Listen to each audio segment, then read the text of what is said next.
Eis ao rato na armadilha que o prenderá, oferecendo-lhes o cultivo do possuir e do gozar. Vejam que, em primeiro lugar, essas inteligentes entidades atacam a trincheira da consciência, neutralizando uma vontade viciada e instintiva. Depois, oferecem-lhes o que a primitividade animal mais deseja, com base na satisfação dos instintos milenares da animalidade. Produzindo prazer e gerando emoções intensas, a sexualidade e o possuir são duas alavancas muito importantes para o melhoramento do espírito que, com eles, poderá construir relacionamentos importantes para o amadurecimento de suas noções sobre a vida. Graças a eles, os homens formarão famílias e desenvolverão a inteligência para os ganhos materiais, melhorando a própria terra. Todavia, constitui o caminho que as entidades negativas se valem para manter o candidato a homem, espírito preso nas algemas do homem, carne.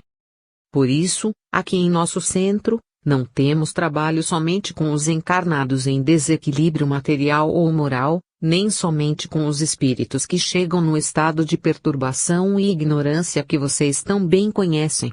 Precisamos modelar, igualmente, o barro frágil dos nossos amigos encarnados que se apresentam como ferramentas do bem, que, às vezes, nos dão mais trabalho do que os outros, perdidos e desalentados. Mas os trabalhadores conhecem a doutrina de amor e existência do mundo espiritual? Comentou Adelino, enfático. E serão mais responsabilizados por isso, em caso de fracasso deles mesmos. Apesar de tudo, eles continuam a ser os arquitetos das próprias vidas. O sucesso que conquistem ou o fracasso que apresentem serão os demonstradores de seu caráter. Muitos trabalhadores espíritas se imaginam às portas do paraíso, credores de todos os favores do mundo espiritual porque comparecem às reuniões uma ou duas vezes por semana. Acham-se no direito de esperar de nós aquilo que só compete a eles construir. Revestem-se de uma presunção de santidade somente porque recebem meia dúzia de entidades que lhes são encaminhadas até para, falando por intermédio deles mesmos, poder alertá-los dos equívocos que, como médiuns, já não deveriam mais cometer. Então, para educarmos Peixoto de forma sutil e indireta, temos feito com que entidades avarentas, materialistas, interesseiras se manifestem por seu intermédio com maior predominância, até por questão de sintonia com as suas próprias inclinações, tanto quanto temos procurado fazer Geralda escutar as advertências de entidades vinculadas a ela própria, que comentam, falam de condutas ciumentas, que contam do ódio que sentem por mulheres fingidas e astutas na afetividade desajustada. Nenhum deles poderá dizer que não recebeu ajuda do mundo espiritual. Por isso tudo, nosso trabalho se multiplica ainda mais, já que temos de amparar com medicação aqueles que, como enfermeiros, deveriam estar cuidando dos doentes. Lembrando-se de uma triste experiência que enfrentara, como dirigente daquele grupo de trabalhadores também em tratamento, Ribeiro relatou, sucintamente, cansados de ouvir as exortações do Evangelho sobre o amar o próximo como a si mesmo até o mais incondicional amor aos inimigos, pareciam doutorados nessa matéria religiosa envolvendo o sentimento por excelência. Isso ia assim, até o dia em que um dos trabalhadores da instituição, viúvo havia alguns meses de uma irmã que também aqui trabalhava, resolveu refazer sua vida afetiva na companhia de uma frequentadora mais jovem, moça boa e respeitável, esforçada e digna, mas que foi recebida com estiletes mentais de inveja, de crítica e de condenação somente porque aceitara a corte daquele que, solitário, se sentia incapacitado de manter-se na estrada desértica do afeto. Tendo escolhido aproximar-se da jovem que, economicamente mais necessitada, sem amparo ou ombro amigo, contava apenas com as próprias forças para o sustento de si mesma e de seus pais idosos, acabou por produzir uma situação de conflito mental no seio dos próprios irmãos de convicção religiosa, dentro da instituição espírita que servia com denodo e sinceridade. A situação abriu perigosas brechas mentais em numerosos doutores em amor que falavam desse tema nas palestras evangélicas, isso sem mencionar as senhoras ditas pulcras, que fuzilaram a infeliz candidata ao segundo casamento, que precisou afastar-se das reuniões públicas pela hostilidade silenciosa e maldosa que as pessoas daqui mesmo lhe destinavam, por detrás da falsidade dos sorrisos insinceros e dos apertos de mão.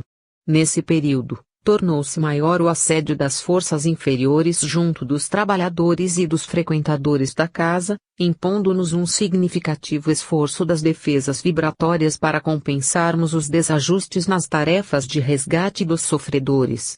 Essa ocorrência foi vista pelas inteligências inferiores como oportunidade única para exaltarem a instituição, visando arruinarem seus esforços de levar a iluminação aos seres debilitados pelas quedas morais. Interessante observar, meus amigos, que aqueles que mais criticavam a atitude do casal, traziam registrados em suas fichas pregressas, débitos grossos, equívocos muito piores do que aqueles de que estavam acusando seus companheiros de ideal. Haviam gerado desgraças familiares, sido donas de bordéis, aliciadoras de jovens, vendedoras de corpos, desagregadoras de lares, agenciadoras de mulheres, locadores de prostíbulos, disseminadores de vícios variados. Justamente esses, que hoje estavam no caminho do Evangelho para a remissão dos próprios pecados, se erguiam como juízes severos e inflexíveis dos dois companheiros de instituição que não faziam nada de clandestino ou escondido. Encerrando o diálogo fraterno com o bom humor que lhe era característico, Ribeiro arrematou, que pensariam os espíritas se observassem essas condutas hipócritas com as quais pensam que estão aptos a subir aos céus. Mas como eu também preciso superar as minhas muitas e graves deficiências, ainda não fiz por merecer trabalhar em companhia melhor. Por isso, estes irmãos são a bênção de que preciso naquilo de melhor que por eles possa fazer. Assim, sigo admirando meus amigos de carne, como um humilde professor de favela, que ama seus aluninhos desnutridos e sujos, não tanto pelo que eles são naquele momento, barrigudinhos, de pés no chão, de roupas rasgadas e olhos fundos. Vou amando-os com a compaixão dos que gostariam que a sorte lhes fosse diferente, mas, também, com a certeza de que, um dia, serão os servos de Deus para as gloriosas realizações da nova humanidade. Estejam certos de que, no curso dos milênios, ainda nos orgulharemos muito deles todos. Os esclarecimentos faziam pensar sobre conceitos muito diferentes daqueles que a maioria está acostumada a considerar. Nada de violência nem de cartilha moralista a proibir ou a julgar, condenando. Não se tratava mais de mudar o todo para mudar um indivíduo. A luta do presente é a do indivíduo mudar-se a si mesmo para auxiliar na mudança do todo. As entidades asselvajadas pretendiam manter o maior número dos membros da humanidade no mesmo padrão de vibrações, pelo exercício descabido e desordenado de seus impulsos inferiores. O entendimento espiritual fazia luz nas consciências e, por isso, surgia como o pior inimigo do mal, o que fazia com que tais inteligências trevosas se obstinassem em combater todos os membros do colégio apostolar que se dedicassem à prática de virtudes enobrecedoras do espírito.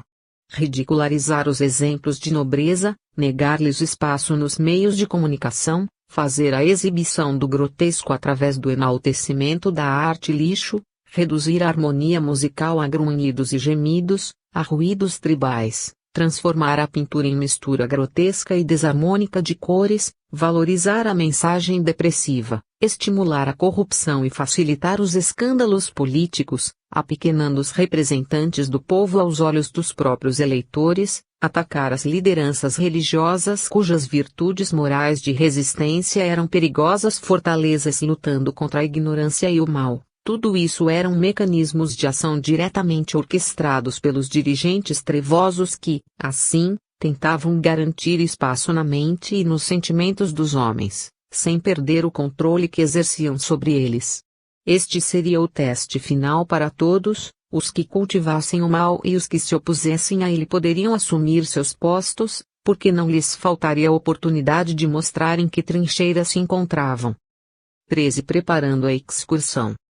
Parábola da figueira. Mateus, 24, 32 a 44. 32 Aprendei, pois, esta parábola da figueira, Quando já os seus ramos se tornam tenros e brotam folhas, sabeis que está próximo o verão. 33 Igualmente, quando virdes todas estas coisas, sabei que ele está próximo, às portas. 34 Em verdade vos digo que não passará esta geração sem que todas estas coisas aconteçam. 35 O céu e a terra passarão, mas as minhas palavras não hão de passar. 36 Mas daquele dia e hora ninguém sabe, nem os anjos do céu, mas unicamente o meu Pai. 37 E, como foi nos dias de Noé, assim será também a vinda do Filho do Homem. 38 Porquanto, assim como, nos dias anteriores ao dilúvio, comiam, bebiam, casavam e davam-se em casamento, até o dia em que Noé entrou na arca, 39 E não o perceberam, até que veio o dilúvio, e os levou a todos. Assim será também a vinda do Filho do Homem. 40 Então, estando dois no campo, será levado um, e deixado o outro. 41 Estando duas moendo no moinho, será levada uma, e deixada a outra. 42 Vigiai, pois, porque não sabeis a que hora há de vir o vosso Senhor. 43 Mas considerai isto, se o pai de família soubesse a que vigília da noite havia de vir o ladrão, vigiaria e não deixaria minar a sua casa. 44 Por isso, estai vós apercebidos também, porque o Filho do Homem há de vir à hora em que não penseis.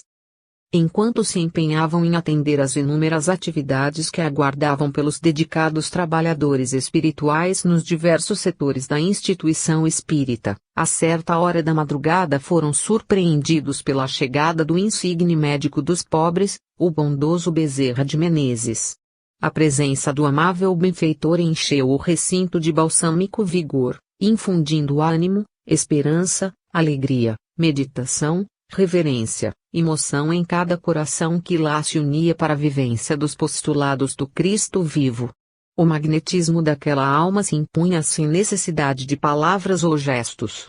Mesmo entre os espíritos necessitados, ali albergados à espera de atendimento, a chegada do apóstolo do amor verdadeiro se igualava à chegada de rutilante estrela no abismo da dor moral em que cada um vivia. Os mais lúcidos prostravam-se diante da visão luminescente que eles próprios não conseguiam focalizar com nitidez, mas imaginavam tratar-se de um emissário de Deus. Os mais violentos e revoltados sentiam entorpecer seu ímpeto ao contato daquela vibração suave e intensa, diminuindo sua agressividade. Acostumado a tal modificação favorável, Ribeiro achegou-se ao querido médico, solicitando-lhe, humildemente: prezado paizinho, as bênçãos de sua presença entre nós correspondem à generosa concessão do justo para nossas almas atribuladas. Enquanto nos esforçamos com o melhor de nosso coração empedernido, conseguimos regulares efeitos nos espíritos que aqui estão. No entanto, sua presença em nosso meio por si só tem o condão de ser lenitivo, anestésico, alimento e luz para todos. Veja como se aquietam as consciências e até mesmo os mais difíceis se intimidam. Por isso, paizinho, rogo ao seu coração lhes dirija a palavra generosa e instrutiva para que aproveitemos sua palestra como medicação ativa e eficiente na terapia coletiva.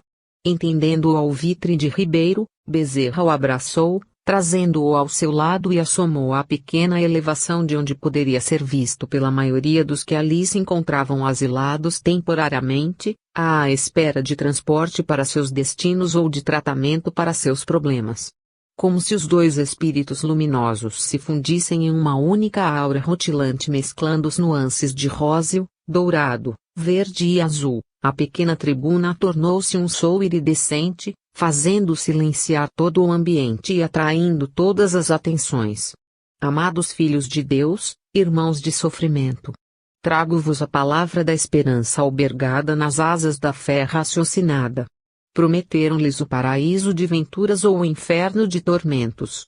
E, se observarmos nosso íntimo, certamente não conseguiremos encontrar o caminho para as estrelas. Então, pensaremos que nos resta o mergulho nas agruras comburentes dos lugares satânicos. No entanto, Jesus nos convoca a outras jornadas. Não poderiam supor que Deus se deliciaria vendo o tormento dos filhos que criou no mais acendrado amor.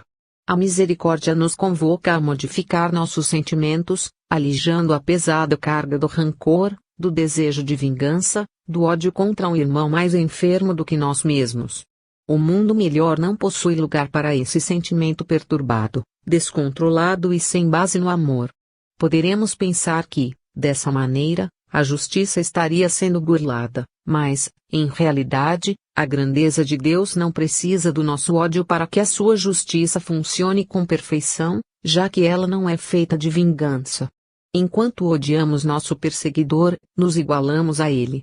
Entretanto, quando nos elevamos sobre as próprias lacerações, e os corações se balsamizam com o sentimento de compaixão pelos próprios adversários, movimenta-se a justiça para retirar-nos do cárcere de dores que já não mais mereceremos. Se estão aqui é porque já deram os primeiros passos em favor de novo futuro. Lá fora, multidões perambulam entre as lágrimas e os impropérios. Reclamando do mal, tornam-se agentes da maldade por imaginarem que Deus precisa de seus braços vingadores para levar o sofrimento aos que os prejudicaram. Tola a ignorância, que faz deles vítimas e algozes ao mesmo tempo, fechando seus corações para o entendimento da justiça banhada pela misericórdia do Pai. Não percam tempo, porquanto a seleção já vai adiantada, e os castelos de ilusão serão derretidos pelo sol da verdade. Aproveitem esta oportunidade e recebam a alentadora mensagem do Cordeiro Divino, a pedir paz no coração, perdão nas atitudes e confiança no futuro a fim de que participemos do banquete real. Sem isso, não fugiremos do caminho áspero do exílio para o qual bilhões de almas já estão sendo encaminhadas pelas próprias deliberações infelizes. Este é o momento, meus filhos. Não desperdicem a hora preciosa, porque da mesma forma que o universo não brinca, as leis divinas não se equivocam. Mudem as vibrações para que não sejam forçados a mudar de mundo. A última frase produzira um choque de elevada voltagem na alma dos ouvintes, já que a energia irradiada de Bezerra e Ribeiro se transformara em milhares de raios que chegavam ao centro cerebral e, como uma explosão magnífica, atingira o cerne de todos os espíritos sofredores, sem deixar de fora os próprios trabalhadores que, também necessitados, estavam no caminho do próprio burilamento através do trabalho do bem e do amor que espalhavam aos aflitos e invigilantes. Deixando a plataforma, dirigiram-se para junto dos trabalhadores que, solícitos, desejavam se oferecer para as tarefas que pediam braços devotados. Obrigado, Paizinho. Com a energia amorosa de sua palavra, nossas medicações ganharão em poder e profundidade por serem ministrados a irmãos, agora, mais abertos às modificações indispensáveis. Ribeiro, seu amor e o carinho de todos os irmãos devotados desta casa são o melhor remédio que pode haver, porque são a expressão sincera do próprio Jesus em ação nesta casa. Podem não imaginar, mas nós, que em serviço em vários pontos da Terra neste momento nos deslocamos pela atmosfera em todas as direções, somos testemunhas vivas da presença do Cristo, diretamente conectado com as instituições onde o verdadeiro sentimento fraterno encontra guarida através da doação espontânea e desinteressada e da afetividade dos seus membros. Observamos pontos luminosos espalhados pela escuridão dos continentes e em cada um deles sabemos tratar-se de uma manjedoura na qual Jesus ligou-se coração confiante. Cada foco incrustado no mundo físico, como uma estrela perdida no rochedo terreno, é abastecido e iluminado por um raio de energia que parte diretamente do coração do Divino Mestre, através do qual seu sentimento inspira os heróicos trabalhadores do amor a continuarem no serviço, sem esmorecimento, sem diminuição de ânimo e sem perda da sintonia com o bem. Tais instituições não são muito abundantes, como vocês devem supor, em decorrência do despreparo da maioria dos dirigentes e trabalhadores por falta de renúncia pessoal, de abnegação pelo trabalho de sacrifício, pelo não exercício dos princípios elevados do perdão e do esquecimento do mal, na doação incondicional. Apesar disso, em muitas partes da terra encontram-se casas de Deus vivendo o evangelho de amor, espalhando esperanças sobre os deserdados do mundo, não porque dão roupas, pão, remédios, somente, mas porque espalham afeto e humanidade em tudo o que fazem. Posso lhes dizer que, sobre esta instituição, fulge melhoria da terra, ainda que, tanto aqui quanto em toda parte, existam encarnados interessados, indiferentes, oportunistas e exploradores que desejam furtar o celeste maná, como já vem fazendo há milênios. Os trabalhadores espirituais que escutavam Bezerra não podiam deixar de esconder a emoção do que ouviam. Jamais haviam pensado que, sobre eles, diretamente do augusto coração do Cristo, um raio luminoso os unia ao sentimento do divino amigo. Alguns não continham as lágrimas, que escorriam em silêncio. Para não perder a oportunidade de aprofundar o ensinamento, Bezerra continuou: igrejas existem, em todas as partes, que recebem das forças espirituais o quinhão que lhes cabe no esforço espiritual de transformação verdadeira. Muitas se perdem nos cipoais da matéria, desprezando as dádivas sublimes e apegando-se ferreamente ao ouro do mundo. Outras, entre as quais muitas instituições espíritas, esbarram nas disputas palavrescas, nos certames da vaidade doutrinária, na contenda entre pontos de vista ou interpretações sobre detalhes inócuos, perdendo-se em polêmicas e, não se precavendo do perigo das seduções humanas no seio da obra do Pai como aconselhava Jesus, avançam pelo terreno da hostilidade e da maledicência entre seus membros. Várias delas, inclusive, prestam serviços da caridade, matam a fome dos infelizes, enchendo-lhes a barriga com caldos e sanduíches, mas não deixam de ser famintos da alma alimentando famintos do corpo. Enquanto disputam primazias doutrinárias, esquecem-se das advertências evangélicas acerca do fermento dos fariseus, que levantam polêmicas, discutem e querem provar suas teses em longas contendas doutrinárias. Lemos em Mateus 1 e, chegando-se os fariseus e os saduceus, para o tentarem, pediram-lhe que lhes mostrasse algum sinal do céu. 2 Mas ele, respondendo, disse-lhes: quando é chegada a tarde, dizeis, haverá bom tempo, porque o céu está rubro. 3 E, pela manhã, hoje haverá tempestade, porque o céu está de um vermelho sombrio. Hipócritas, sabeis discernir a face do céu, e não conheceis os sinais do tempo? 4 Uma geração má e adúltera pede um sinal, e nenhum sinal lhe será dado, senão o sinal do profeta Jonas. E, deixando-os, retirou-se. 5 E, passando seus discípulos para o outro lado, tinham se esquecido de trazer pão. 6 E Jesus disse-lhes: adverti, e acautelai-vos do fermento dos fariseus e saduceus. 7 E eles arrazoavam entre si, dizendo: é porque não trouxemos pão. 8 E Jesus, percebendo isso, disse: porque arrazoais entre vós, homens de pouca fé, sobre o não terdes trazido pão. 9 Não compreendeis ainda, nem vos lembrais dos 5 pães para 5.000 homens, e de quantos cestos levantastes. 10 Nem dos 7 pães para 4.000, e de quantos cestos levantastes. 11 Como não compreendestes que não vos falei a respeito do pão, mas que vos guardasseis do fermento dos fariseus e saduceus. 12 Então compreenderam que não dissera que se guardassem do fermento, mas da doutrina dos fariseus. Mateus, capítulo 16, 1-12. Depois de breve pausa, continuou explicando: observamos que a preocupação de fariseus e saduceus era de pedirem provas, um sinal do céu. Encontramos, então, o divino amigo falando-lhes de coisas óbvias, que estavam à luz para que qualquer um as pudesse ver e entender e, ainda assim, tais autoridades na fé eram incapazes de perceber. Discerniam sobre os fenômenos atmosféricos, mas não observavam com a mesma cuidade os sinais dos importantes e decisivos momentos para a humanidade. Assim, filhos, muitos religiosos dos tempos modernos, antigos fariseus e saduceus reencarnados, disseminam a confusão e a disputa entre os chamados na última hora. Tocados pela vaidade intelectual e pelo orgulho dos pontos de vista, são eles o verdadeiro fermento dos fariseus de quem todos devemos nos acautelar para que não percamos o já escasso tempo em discussões estéreis e destruidoras da harmonia e da paz.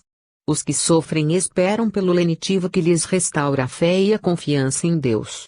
Não batem à porta buscando discutidores nem conflitos estéreis. Os religiosos que gastam seus esforços nas faustosas e infindáveis discussões dessa natureza deixaram-se contaminar pelo fermento dos fariseus, imobilizando seus ideais e confundindo seus raciocínios.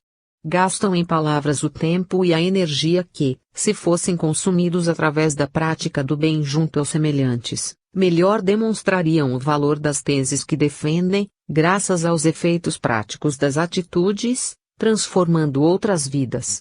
Certamente não há aqui nenhuma censura aos que raciocinam buscando entendimento, aos que comentam desejando aprender, aos que trocam informações com o intuito de enriquecimento espiritual. Estes não polemizam, não agridem os que não pensam como eles, não formam partidos nem seitas, não se organizam em grupos em prejuízo da obra de amor que pede o silêncio das próprias vaidades e a superação das próprias diferenças.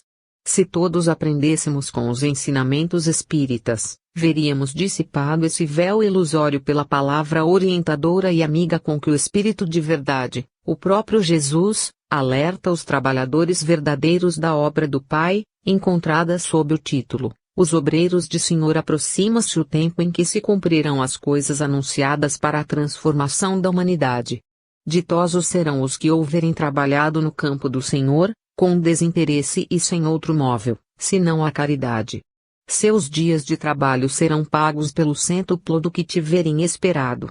Ditosos os que hajam dito a seus irmãos: trabalhemos juntos e unamos os nossos esforços, a fim de que o Senhor, ao chegar, encontre acabada a obra, porquanto o Senhor lhes dirá: vinde a mim, vós que sois bons servidores, vós que soubestes impor silêncio aos vossos ciúmes e às vossas discórdias, a fim de que daí não viesse dano para a obra.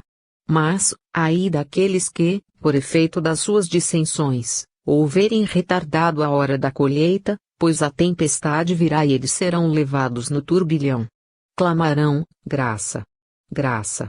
O Senhor, porém, lhes dirá: como implorais graças, vós que não tivestes piedade dos vossos irmãos e que vos negastes a estender-lhes as mãos, que esmagastes o fraco, em vez de o amparardes. Como suplicais graças, vós que buscaistes a vossa recompensa nos gozos da terra e na satisfação do vosso orgulho. Já recebestes a vossa recompensa, tal qual a quisestes. Nada mais vos cabe pedir, as recompensas celestes são para os que não tenham buscado as recompensas da terra. Deus procede, neste momento, ao censo dos seus servidores fiéis e já marcou com o dedo aqueles cujo devotamento é apenas aparente, a fim de que não usurpem o salário dos servidores animosos, pois aos que não recuarem diante de suas tarefas é que ele vai confiar os postos mais difíceis na grande obra da regeneração pelo Espiritismo. Cumprir-se-ão estas palavras: os primeiros serão os últimos e os últimos serão os primeiros no reino dos céus. O Espírito de Verdade. Paris, 1862. Então, filhos queridos, as recomendações de todos nós para as diversas casas de Deus são resumidas na solicitação da tolerância recíproca, do respeito ao semelhante, do carinho para com todos, do trabalho incessante no bem e na vigilância sobre si mesmo. Tal esforço não é somente de minha parte. Todos os espíritos em tarefas no bem estão empenhados nessa batalha cuja bandeira poderemos igualmente empunhar, unindo-nos no mesmo objetivo, encarnados e desencarnados. Nas horas difíceis da separação do joio e trigo não haverá favorecidos da sorte, nem privilégios de qualquer tipo. Muitos gritarão, como diz o Evangelho: graça! Graça! E escutarão a resposta: porque pedis graça, vós que não tivestes piedade de vossos irmãos, e que recusastes lhes estender a mão, vós que esmagastes o fraco em lugar de o sustentar. Porque pedis graça, vós que procurastes a vossa recompensa nas alegrias da terra e na satisfação do vosso orgulho. Bezerra sorriu, demonstrando ter encerrado a orientação coletiva, dando oportunidade para que, sob a direção de Ribeiro, os trabalhadores retornassem às tarefas específicas nos diversos setores daquela oficina do bem. Despedindo-se, reverentes e agradecidos, permaneceram ao lado do médico bondoso apenas o dirigente espiritual Ribeiro, Jerônimo, Adelino e Alfredo, aquele que, durante o dia, exercia as funções singelas de zelador do centro espírita, que havia sido especialmente convidado a permanecer um pouco mais com o grupo. Explicando os objetivos da noite, Ribeiro prosseguiu a conversa, atendendo à solicitação do nosso médico,